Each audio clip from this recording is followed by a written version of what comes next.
কবর জিয়ারত করবেন। একটা সতর্কীকরণ, আমরা রওজা মনে করি, রসুলের কবরটাকে রওজা অভিহিত করি। আমরা সাধারণ পাবলিক তো করবই, আলেমরাই বুঝে না যে রওজা কোনটা। হ্যাঁ, রওজা রসুলের কবর নয়, বরং রসুল্লাহ সাল্লাম তার জীবদ্দশায় ইরশাদ করেছেন, মা বাইনা বাইতি ওয়া মেম্বারি রওদাতুম মিন রিয়াদিল জান্নাহ, আমার বাড়ি এবং আমার মেম্বরের মধ্যবর্তী স্থানটা আল্লাহর জান্নাতের সেই রওদা, একটি জান্নাতের একটা অংশ।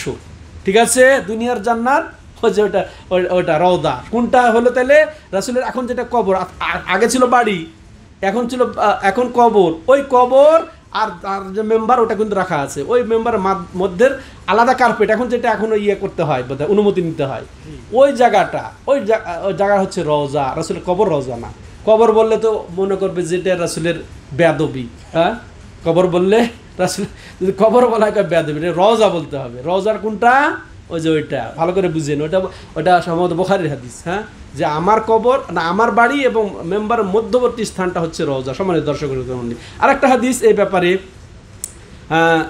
তাইলে হ্যাঁ, এই যে যেটা বলা হলো, এর থেকে আমরা যেটা বুঝলাম, রাসূল সাল্লাল্লাহু আলাইহি ওয়াসাল্লাম দরুদ। আর একটা কি সফর, রাসূলের কবর উদ্দেশ্যে সফর নিষেধ, বরং মসজিদের উদ্দেশ্যে সফর করব, আমরা এটা জানলাম। তারপর রাসূলুল্লাহ সাল্লাল্লাহু আলাইহি ওয়াসাল্লাম তাওহীদের কিভাবে সংরক্ষণ করেছেন, তার এই তৎপরতাটা আমরা বুঝলাম। তেমনি আরেক হাদিস এখানে লেখক রাহিমাহুল্লাহ উল্লেখ করেছেন, আলী ইবনে হুসাইন। আলী ইবনে হুসাইন, এটা আলী রাদিয়াল্লাহু তাআলা আনহুর হচ্ছে কে, এটা হচ্ছে ছেলের ছেলে, হ্যাঁ, ছেলের ঘরের নাতি, দৌহিত্র। তো আলী বিন হুসাইন বিন আলী বিন আব্দুল মুত্তালিব, এই আলী হচ্ছে জাইনুল আবেদিন, যার লকব। হ্যাঁ, সেই তিনি বর্ণনা করছেন, আন্নাহু রাআ রাজুলান ইয়াজিউ ইলা ফুরজাতিন কানাত ইনদা কাবরিন নবী সাল্লাল্লাহু আলাইহি ওয়াসাল্লাম ফায়াদখুলু ফিহা ফায়াদউ ফানাহাহু ওয়া ক্বালা আলা উহাদ্দিসুকুম হাদিসান সামি'তুহু মিন আবি আন জাদ্দি আন রাসূলুল্লাহ সাল্লাল্লাহু আলাইহি ওয়াসাল্লাম ক্বালা লা তাত্তাখিযু কবরি ঈদা ওয়া লা বুয়ুতাকুম কুবুরা ফাইন্না তাসলিমাকুম ইয়াবলুগুনি আইনামা ওয়া আও হাইসু কুনতুম। হ্যাঁ, এটা একই ধরনের হাদিস। এটা হয়তো বললাম জাইনুল আবেদিন। হ্যাঁ, জাইনুল আবেদিন কার পুত্র? হুসেন রাদিয়াল্লাহু তাআলা আনহুর পুত্র।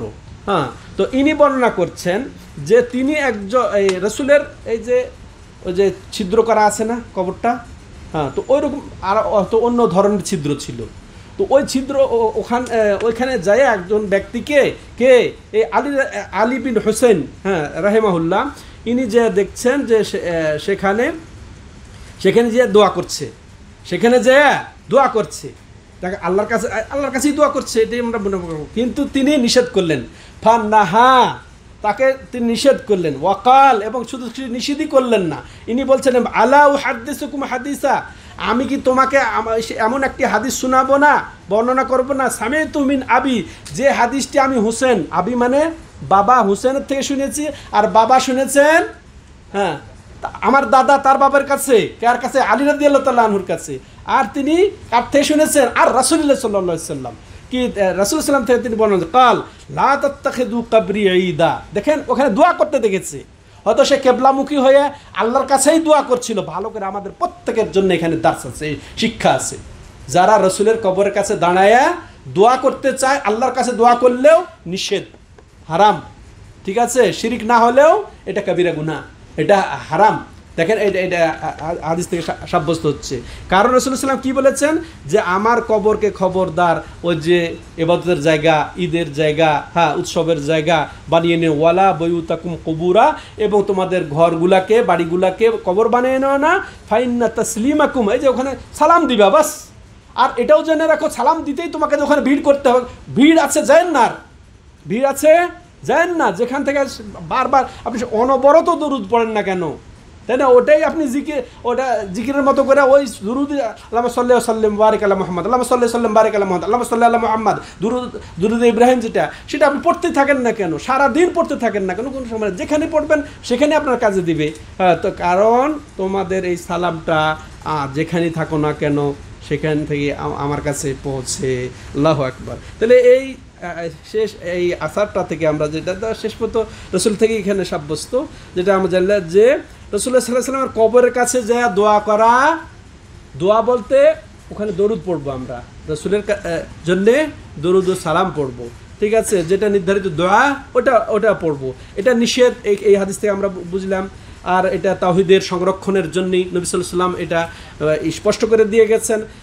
তেমনইভাবে দেখেন এই যে জাইনুল আবেদিন আলী বিন হুসেন, হ্যাঁ, বিন আলী, হ্যাঁ, ইনি ওখানে দেখেছেন যে একজনকে রসুলের কবরের ওই যে ছিদ্রের কাছে দাঁড়িয়ে দোয়া করছে, সঙ্গে সঙ্গে তাকে নিষেধ করেছেন।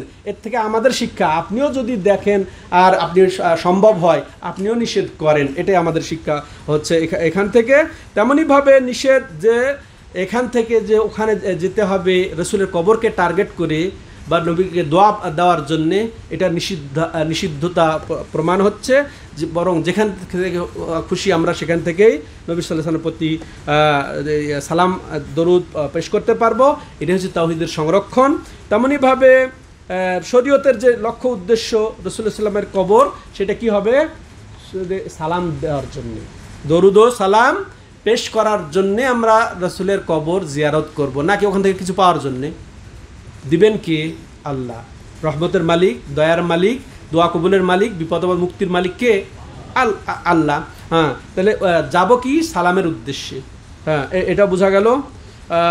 আর এই সালামটা আমি দূরের থেকে দিলেও সেটাও পৌঁছবে, হ্যাঁ, সেটাও পৌঁছবে সেখানে, আর কাছ থেকে দিলেও ওটাও রাসূলের রূহতে পৌঁছে দেওয়া হয়। হ্যাঁ, এটাই হচ্ছে। যাই হোক, এ পর্যন্ত